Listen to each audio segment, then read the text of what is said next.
Primary and secondary brain tumours ಅಂತ ಹೇಳಿದೆ ಅಲ್ವಾ, ಅದೇ ರೀತಿಯಲ್ಲಿ ಬಿನೈನ್ ಟ್ಯೂಮರ್ಸ್ ಅಂತ ಬರುತ್ತೆ. ಬಿನೈನ್ ಟ್ಯೂಮರ್ಸ್ ಬಂದ್ಬಿಟ್ಟು ಕ್ಯಾನ್ಸರ್ ಥರ ಅಲ್ಲ, ಅದು ತೀರಾ ಫಾಸ್ಟಾಗೂ ಬೆಳ್ಕೊಳ್ಳಲ್ಲ. ಅಲ್ಲೇ ಒಂದು ಚಿಕ್ಕ ಜಾಗದಲ್ಲಿ ಒಂದು ಲೀಷನ್ ಥರ ಇರುತ್ತೆ. ಅದೇನು ತುಂಬಾ ತೊಂದರೆ ಕೊಡುವಂಥ ಲೀಷನು ಏನಿಲ್ಲ. ಕೆಲವೊಬ್ಬರಿಗೆ ನಾನು ಹೇಳ್ದಂಗೆ ಈ ಒಂದಿಷ್ಟು ಸಿಂಪ್ಟಮ್ಸ್ ಬರ್ಬೋದು, ಇಲ್ಲದೆ ಹೋದರೆ ಕೆಲವು ಕೇಸಸಲ್ಲಿ ಫಿಟ್ಸ್ ಥರ ಏನಾದರೂ ಕಂಡುಬರುತ್ತೆ.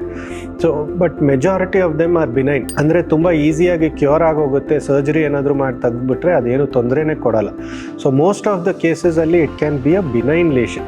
ಸೊ ಅದನ್ನು ಯಾವ ಥರ ಡಯಾಗ್ನೋಸ್ ಮಾಡ್ತೇವೆ, ಇವಾಗ ಬಿನೈನ್ ಲೀಷನ್ ಆಗಿರ್ಬೋದು, ಇಲ್ಲ ಕ್ಯಾನ್ಸರ್ ರಿಲೇಟೆಡ್ ಲೀಷನ್ ಆಗಿರ್ಬೋದು, ಈ ಥರ ಏನಾದರೂ ಸಿಂಪ್ಟಮ್ಸ್ ಇದ್ದರೆ ಒಂದು ಸಸ್ಪೆಷನ್ ಇರುತ್ತೆ, ಇದನ್ನೂ ಇವ್ಯಾಲ್ಯೂಯೇಟ್ ಮಾಡಬೇಕು ಅಂತ. ಸೊ ಅದನ್ನು ಯಾವ ಥರ ಇವ್ಯಾಲ್ಯೂಯೇಟ್ ಮಾಡ್ತೇವೆ ಅಂದರೆ, it is mostly done with scans. So MRI scan ಆಗಿರ್ಬೋದು, ಇಲ್ಲ CT ಸ್ಕ್ಯಾನ್ಸ್ ಆಗಿರ್ಬೋದು, ಇಲ್ಲ ಎಂಜಿಯೋಗ್ರಫಿ ಅಂತ ಮಾಡ್ತಾರೆ. ಸೊ ಈ ಥರದ್ದು ಹಲವಾರು ಬ್ರೈನ್ ಸ್ಕ್ಯಾನ್ಸಲ್ಲಿ ಗೊತ್ತಾಗುತ್ತೆ ಅಲ್ಲಿ ಏನೋ ಒಂದು ತೊಂದರೆ ಇರ್ಬೋದು ಅಂತ.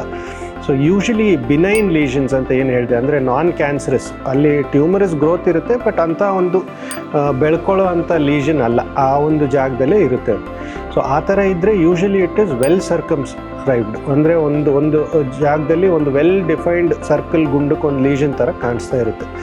ಅದೇ ಕ್ಯಾನ್ಸರಸ್ ಆದರೆ ಸ್ವಲ್ಪ ಇನ್ಫಿಲ್ಟ್ರೇಟಿವ್ ಬಾರ್ಡರ್ಸ್ ಅಂತ ಹೇಳ್ತೀವಿ, ಮಲ್ಟಿಪಲ್ ಪ್ಲೇಸಸ್ ಇರ್ಬೋದು, ಅಲ್ಲಿ ಇಲ್ಲಿ ಒಂದು ಸ್ವಲ್ಪ ಬೆಳ್ಕೊಳ್ಳೋ ಹಾಗೆ, ಇಲ್ಲ ಇನ್ಫಿಲ್ಟ್ರೇಷನ್ ಇರೋ ಹಾಗೆ ಈ ಥರ ಕಂಡುಬರುತ್ತೆ. ಆ್ಯಂಡ್ ಯೂಶಲಿ ಈ ಒಂದು ಲೀಷನ್ಗೆ ಎಡಿಮಾ ಇರುತ್ತೆ. ಎಡಿಮಾ ಅಂದರೆ ನಮ್ಗೆ ಏನಾದರೂ ಗಾಯ ಆದರೆ ಅದ್ರ ಸುತ್ತು ಊತ ಯಾವ ಥರ ಕಾಣಿಸ್ಕೊಳ್ಳುತ್ತಲ್ವ, ಅದೇ ಥರ ಬ್ರೈನಲ್ಲಿನೂ ಏನಾದರೂ ಇದ್ದರೆ ಆ ಲೀಷನ್ಗೆ ಸುತ್ತೂರು ಒಂದು ಸ್ವಲ್ಪ ಎಡಿಮಾ ಅಂತ ಇರುತ್ತೆ. ಸೊ ಇದೆಲ್ಲ ಒಂದು ಲಕ್ಷಣಗಳು, ಏನಾದರೂ ಅಲ್ಲಿ ಕ್ಯಾನ್ಸರ್ ಥರ ಇರ್ಬೋದೇನೋ ಅಂತ.